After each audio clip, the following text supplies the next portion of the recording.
All right, today we're dealing with Greg Doucette. Only he's getting less wrong over time. And it's interesting, and the manner in which he's getting less wrong is in adopting things I have said and claiming those things are so as if he's been saying them all along when he hasn't, actually, and ignoring the fact that I am the source of this new information that he has adopted and appropriated into his offerings these days. It's hilarious. A bloke that will do absolutely everything in his power to try and undercut me, to try and attack credibility instead of the argument, because the argument is unassailable, misrepresent what I've said, straw man, creatively edit things, all just helped my visibility. Greg, thanks for that, by the way. And now actually adopting some of my arguments, at least in part, and starting to retrofit them into the creaking edifice, really, of your previous ramblings. Not that this is much less rambly, says me, who's been talking for as long as I have by way of introduction. Shut up, man. Let's hear from Greg. Okay. No one knows how to track calories. Thank you, Greg. There it is, right from the horse's mouth.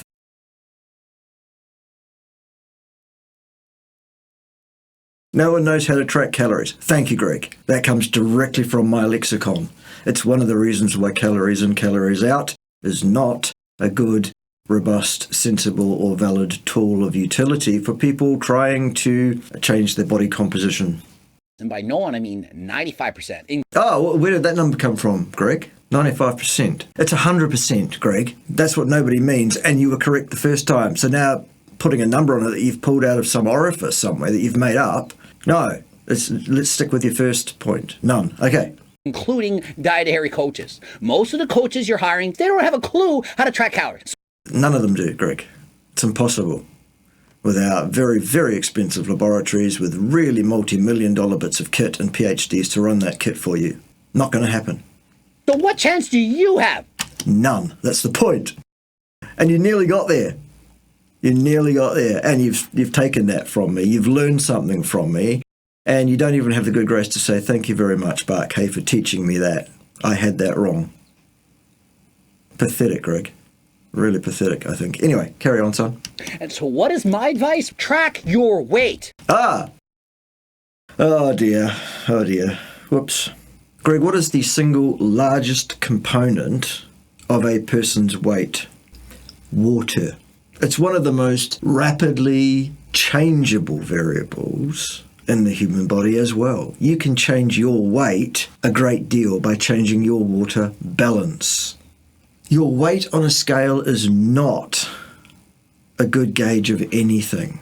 This is even worse than suggesting to people that a calorie is a good gauge of anything with regard to the human body, Greg.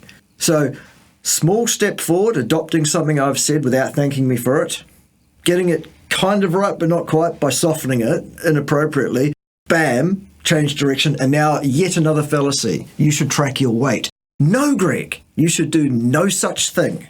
If you own a set of weighing scales and you have a goal to change your body composition, be less fat, be more muscular, or some combination of those, then put the scale in the cupboard or sell it. Get it out of your house. It will not be a reliable gauge. Goodness sake, Greg, how are you going to get yourself out of this hole? You've only got less than a minute because this is a short. Most people know how to stand on a scale. Yes, keep your voice below the threshold of pain if you don't mind. And find out their weight. Yes, but that doesn't tell you anything useful about your body composition. Or more importantly, changes in your body composition over relatively short periods of time. Signal to noise ratio is the issue here. The noise, while a scale, if it's properly calibrated, will be quite accurate to a small technical error, the biological error of that person's water carriage, ergo their weight. Is this going up some flagpoles? I hope so. It might take them a few tries. They have to click the button first, but you figure it out. Oh, God, Gregory. Goodness sake. A lot easier than figuring out how many calories are in every friggin' morsel of food you slam down your throat. Again, does that sound like something he got from somebody? Somebody who might have often referred to people's throats and putting carbs down their stupid ones at various times? Greg must have spent at least some time watching my videos. Well, he did have to, in order to decide how to edit up my previous videos to make it look like I said something other than what I did. Oh, Greg. You could just publicly thank me for helping to educate you and stuff, whatever. I could do a Frank Tufano, this man's stealing from me.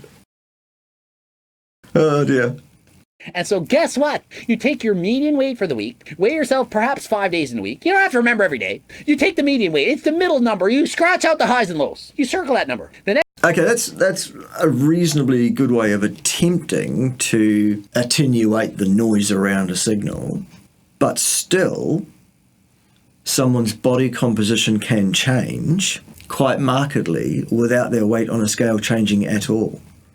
Example, what if I stripped off 500 grams of fat, and in that same period of time, as a result of the training I was doing, I put 500 grams of muscle on, no change in weight. That piece of kit is insensitive to body composition. It's only sensitive to the force of that person's mass. The scale doesn't care how it's made up. It doesn't know. It has no way of knowing. So, weight, still no good. Still no good at all. I mean, that person that changes their body composition 500 grams less fat and 500 grams more muscle, is that a win? Is that a fantastic thing to have achieved? You bet. But if that person's sole gauge is their weight, they're going to go, oh, it's not working. And quit. Aren't they, Greg? So it's not great advice from you. Still. What's next? Next week, perhaps it's 186.5. Fantastic! Keep doing what you're doing. If you're losing weight, keep doing it. Okay, so if I stop consuming water or fluids of any kind today, let's say I do that, tomorrow, having lost an amount of fluid from my body and having not replaced that fluid, assuming that I have not replaced that fluid from burning fat, then I would weigh less. The next day, I would lose more fluid and weigh less, and so on, continuing to weigh less and less and less, to a terminal point, of course. So Greg's advice is, if I'm losing weight, whatever I'm doing to lose that weight, I should keep doing that, because that's what he's just said. Right there, and put it up on the screen for us to read to confirm that's what he just said. Great. You can lose weight by dehydrating yourself. That works. Keep doing that. This is why I despair. It's the lack of ability to engage thematically at a relatively competent level with the material. It's incredible. What's next? Oh, what happens when it goes up? Well, guess what? You're in a surplus. Eat less. Well, no, because maybe now I'm drinking too much water and my body's retaining some of that and that's altering my weight. Nothing to do with the food I was eating, perhaps? God's sake. How much less? Pay less. It's that simple. Right, so there it is, nice and quick. Just a quick reaction to a piece of Doucettery. Incredible. Incorporating bits and bobs slowly to make his change to a more sensible side of things less abrupt. But nonetheless, it's clear that he's starting to actually learn something, maybe. It's incredible. But then turns around and says something, as inane as, well, what you need to do is track your weight. So, okay, he's on board. Fine, stop. Don't count your calories anymore. So that's a change that he hasn't acknowledged. But now he's saying track your weight, which is just as stupid. Strike two, Greg. Swing and a miss.